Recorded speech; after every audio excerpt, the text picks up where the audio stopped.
बा मी आता जगून काहीच फायदा राहिला नाही. आपलं खाऊन मी आता दादा अरे दादा झाडावर काय करून राहिले? काय सांगून फायदा नाही दादा. लय कावलो मी, मरतो आता मी. अरे दादा असं कोणतं संकट आलं तुमच्यावर की तुम्ही डायरेक्ट फाशी घ्यायला निघले? अरे काय सांगू दादा तुम्हाला, राजा बाहेर गेलं की बायकोचा फोन येते आणि घरात आलोय कर्जावाल्याचा फोन येते.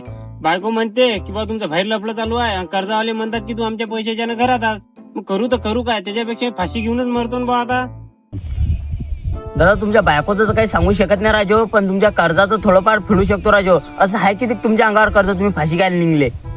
जाऊ द्या दादा, लय कर्ज आहे मग अंगावर, मी तुम्हाला सांगू नाही शकत. जाऊ द्या मग, मला मी फाशीच घेतो. दादा असं किती कर्ज आहे तुमच्यावर? आम्हाला सांगा, आम्ही खरंच तुमची मदत करतो. खरंच दादा, खरंच फेडू लागता का मग अंगावरचं कर्ज तुम्ही? अरे हो सांगा तर किती आहे? 15 आणि 2 17 लाख रुपये दादा. रोशन तुझा आपल्याकडे दोर घेऊन ये.